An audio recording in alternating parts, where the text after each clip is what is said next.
identifico que estou melhorando é essa mentalidade 8 ou 80. Não é normal assim, ó, vou começar uma dieta. Ah, mas esse final de semana tem um aniversário, então começa só na segunda. Como se ir no aniversário fosse assim, algo que você não vai acontecer nunca mais na vida.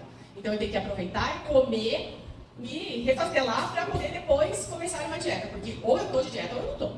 Não tem como mais ou menos. Ou eu corto tudo, nunca mais vejo carboidrato na vida, nunca mais coloco um gole de refrigerante na minha boca, ou eu não faço, porque é 8 ou 80. Gente, não é sustentável. Mentalidade 8 ou 80 não funciona para ninguém. Por quê? Porque cansa. Ninguém consegue ficar no 8 ou no 80 o tempo inteiro. Então, assim, mas será que eu sou perfeccionista? E isso, assim, até brinco que é até um bordão em entrevista de emprego, né? Qual é o seu defeito? Sou perfeccionista. Então, assim, não é nesse sentido, mas o que acontece? Quando a gente se identifica e a ficha cai, a gente para de querer ficar buscando uma coisa que é inalcançável, que é o perfeccionismo na dieta. A gente vai continuar encontrando com amigos para ajudar, a gente vai continuar indo a casamentos, aniversários, vai continuar tendo doce, e haja força de vontade para falar, nunca mais eu vou comer um doce. Então, na minha opinião, isso não é palpável. E eu não vejo no consultório bons resultados com pessoas que são muito extremistas nessa colocação, nessa decisão. O erro, número 2, que na verdade acaba vindo um pouquinho, por isso que não tem o antídoto ainda, tá? Se culpar pelas falhas. Não deveria ter comido aquele pão de queijo maravilhoso, afinal de contas eu quero emagrecer. Então eu fico naquela tortura mental de que eu não deveria, e agora, que eu não tenho força de vontade mesmo, eu sou um fracasso, não levo nada a sério, eu não consigo me determinar alguma coisa, cumprir até o final, eu não tenho palavra, e aí você fica lá com um chicotinho na mão e só se malhando. E o antídoto, pessoal, é a autocompaixão. E eu vou explicar um pouquinho melhor, porque a autocompaixão não tem nada a ver com conformismo, tá? Não é síndrome da Gabriela. Eu nasci assim, eu cresci assim, eu sou mesmo assim. Não tem nada a ver.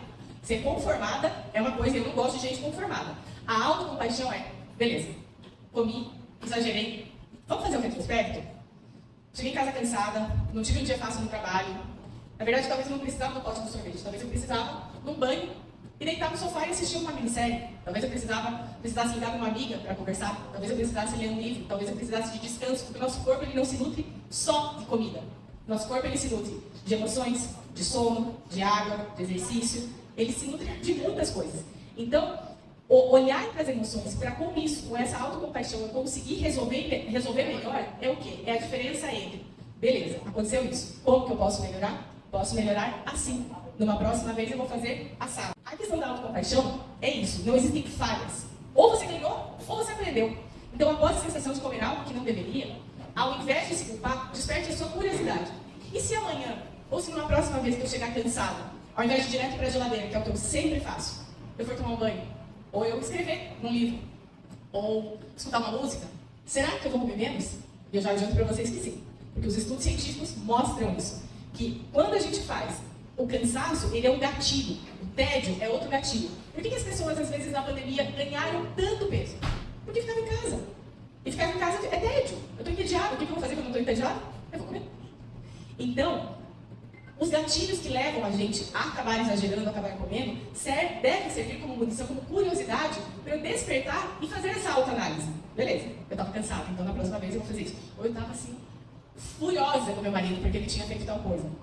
Joga um travesseiro na parede, bate uma almofada. Então, a gente vai tentar usar formas diferentes para conseguir resolver isso, mas é importante nomear as emoções, porque também, hoje é feio falar, estou cansada, a gente tem que dar conta de tudo, né? A gente tem que fazer 1000 funções ao mesmo tempo. Falar, eu estou cansada, pedir ajuda, é quase um sacrilégio. Imagina que eu vou pedir ajuda para alguém, eu consigo fazer tudo sozinha, você que resolve tudo sozinha. Mas a gente não consegue. E aí acaba que vira um hamster na rodinha. Eu tô cansada, eu botei as crianças pra dormir, eu dei banho, eu arrumei janta pro marido, eu fiz tudo, eu botei a roupa na máquina, eu sentei. Ai, eu mereço uma barra de chocolate. Mereço um pote de sorvete. Quem nunca aconteceu comigo? Já aconteceu várias vezes. Mas é justamente isso. Talvez é a hora de você parar e olhar e falar, tá, não é a barra de chocolate. E nenhum problema se você for comer, pegar o chocolate e falar, beleza. A gente vai comer com atenção e nós vamos aprender, porque é por isso que o bis está na bolsa de vocês e depois nós vamos fazer na prática com o bis. Então, a autocompaixão é totalmente diferente do conformismo. Deu para entender, né, pessoal? O conformismo é assim, sexta-feira à noite, tá? Tô pensando assim, vou melhorar meus hábitos, vou incluir mais salada, vou tentar comer menos junk food, vou diminuir o álcool. Sexta-feira à noite, eu fui numa festa, comi tudo, tomei todas, fiz o que eu podia, o que eu não podia. Já é sexta, vou voltar só na segunda. Qual é a lógica? Eu costumo fazer essa comparação com o consultório e falo assim, se você chegou na rua, deixou teu carro estacionado, chegou e tinha um pneu furado, você vai falar, tem um furado, vamos furar os outros 3.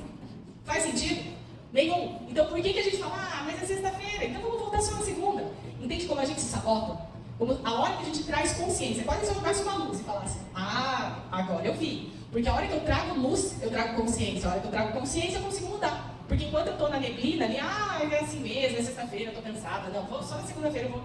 Então é isso, é a gente começar a ficar atento para algumas coisas. E aí é só a gente pensar no estrago, eu vou botar entre aspas isso, de uma refeição e o estrago de 7 refeições. Porque é o estrago de uma sexta-feira à noite versus o estrago do final de semana inteiro. Então, vocês entendem que às vezes falando parece até uma coisa meio de brincadeira, assim, óbvio, mas a gente não pensa. Óbvio, mas a gente está no piloto automático. Então a minha função aqui é jogar essa luz talvez um pouco incômoda, mas é justamente isso que a gente veio buscar, melhorar. Erro número 3, metas inalcançáveis. Eu tenho um casamento, vou ser madrinha, no fim de abril preciso emagrecer 15 quilos. Qual a chance de uma forma saudável disso acontecer? 0. Então, o que acontece? As metas inalcançáveis deixam a gente, às vezes, se comparando com aquela blogueira que bota um monte de filtro, que acabou de ter filho, e 45 dias depois, tá lá, barriga negativa, na internet e ainda maravilhosa. Eu brinco que, assim, ter os 45 anos que eu tenho, quase 45 que eu tenho hoje, me traz um certo alívio de pensar, assim, que deve ser muito difícil ser adolescente nos dias de hoje. Porque na minha época, no máximo, uma vez por mês, ia na banca, no caso, eu tava preso na letra, comprava uma Capricho, olhava a capa da Capricho, falava, pois é. E voltava para a tua realidade, acabou. Não tinha você fazer isso aqui em 10 segundos e você achar 15 pessoas muito mais magras, muito mais bonitas, muito mais isso, muito mais aquilo. E que bom, gente, graças a Deus tem gente mais bonita, mas sempre vai ter gente mais feia também, tá tudo certo. Mas é muito difícil, para a adolescência de hoje, conseguir manter isso, assim, para os pais principalmente, né? De assim, não se compare. É fácil falar da boca para fora, não se compare. Porque você está sendo bombardeada com aquilo o tempo todo. Buscar a minha melhor versão, aquelas coisas super batidas que todo mundo escuta. No fundo é isso, mas não deixa de ser desafiador. Então eu acho que a hora que a gente traz isso para a roda de conversa, para falar entre mulheres, eu acho que isso sempre é muito proveitoso e muito útil. Pode passar. E o antídoto, obviamente, metas reais. O que eu quero dizer com isso? Volto a falar, é aquela questão. Eu posso pesar 80 quilos, eu quero pesar 60. Legítimo, perfeito. Você tem todo o direito de pesar 60 quilos e querer pesar 60. Mas não vai acontecer em 2 meses. Não vai acontecer em 1 mês. Então, o que eu preciso parar para pensar? Se eu parar, são 20 quilos, fica um número distante. Aí a chance de acontecer aquilo, de segunda a quinta, eu estava lá regradinha, frango com salada, me matando, sexta-feira, tive um dia daqueles no escritório, cheguei, briguei com o marido à noite, minha amiga, tchau, acabou. Tudo que você fez durante a semana vai por água abaixo. Então, metas reais é assim, beleza, posso chegar nos 60 quilos, mas primeiro eu preciso sair talvez da casa dos 80. Então, minha primeira meta, 79. Minha segunda meta, terminar o fim do mês, em 76, quebra essa meta maior em metas menores. Uma forma bem prática para vocês. A partir do momento que a gente está fazendo atividade física e uma redução calórica de 250, 300 calorias por dia, o saudável é emagrecer entre 500 a 700 gramas por semana. No começo é mais rápido, porque é líquido, a gente desincha muito, e depois você começa a perder gordura. Então, só para colocar um número para vocês, porque eu fico falando, 10 quilos no mês é inatingível, 8 quilos no mês, tá, mas quanto que é palpável, então? Então, só para vocês terem um norte, tá? Erro número 4, confiar só na sua memória. Se eu perguntar para vocês aqui, o que vocês almoçaram segunda-feira da semana retrasada? Se não foi aniversário de algum de vocês ou algo do gênero, vocês não vão lembrar. Então, assim, a gente tende a esquecer, é normal do ser humano. Por isso, o nosso antídoto é um diário alimentar. Se eu não sei como que vai ser essa trajetória, se eu não tenho as placas para me sinalizar, eu não vou saber para onde que eu estou indo. Por isso que o diário é tão importante. E eu digo diário emocional por quê? Porque muitas vezes você vai ver que é quando você está com raiva que você come mais doce. Ou quando você está triste, que você ataca aquele pacote de salgadinho. E aí você já vai saber. Isso, beleza. O erro número 5 é começar sem planejamento.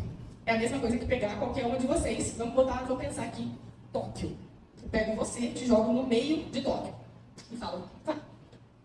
Você não tem um mapa, você não tem uma direção, você não tem o celular, você não tem nada na mão. Como é que você vai?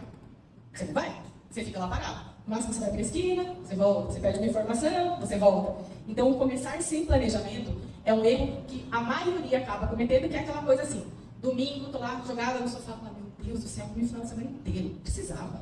Pra quê? Não, mas amanhã eu começo. Beleza, minha amiga. Do planejamento. O que tem na tua geladeira para amanhã você começar? Tem fruta, tem salada, tem uma comidinha bacana? Não.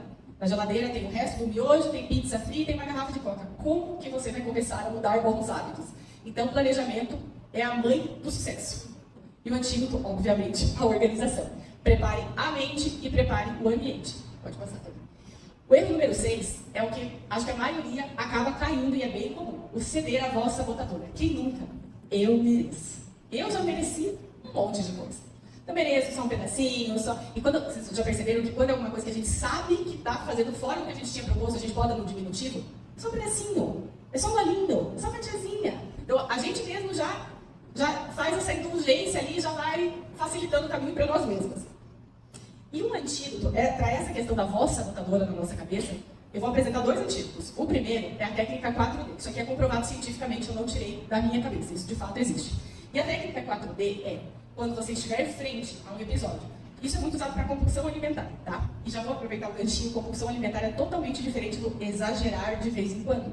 A compulsão alimentar é você realmente não conseguir parar. É a sensação de que você não consegue parar. É algo assim, nossa, eu comi tanto, eu adoro aquele doce que me lembra da minha infância, ou eu exagerei porque estava tão gostoso. Beleza, a compulsão alimentar é totalmente diferente. Vou dar um exemplo prático de consultório. Eu tenho uma paciente com compulsão alimentar que ela quebrou os dentes comendo feijão congelado. Ninguém tem compulsão por feijão congelado, mas isso é uma compulsão. Eu faço misturas aleatórias do que tiver e o que tiver na frente. É uma sensação realmente de não conseguir parar. A compulsão alimentar é totalmente diferente do exagerar episodicamente. Mas a técnica 4D, ela consiste, porque é uma sigla em inglês, esse trabalho foi um trabalho publicado nos Estados Unidos, que é distract, então se distrair, arrumar um armário, separar a roupa antiga, organizar a despensa, enfim, fazer alguma coisa que te distraia. Delay é deixar para depois atrasar. Então tá, eu ia comer esse bolo agora que eu cheguei assim, morrendo de vontade.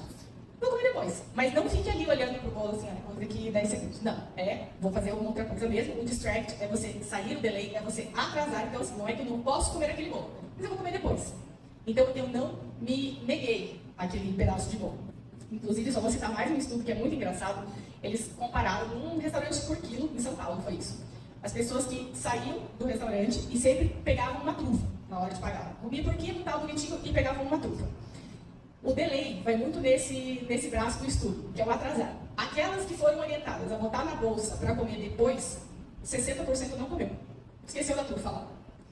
O resto, as outras que pegaram a trufa e comeram na hora, não preciso dizer o que aconteceu, porque estavam com ela ali na hora. Mas você vê o poder de eu não me negar. Porque se eu falar, eu não posso, fica muito atraente.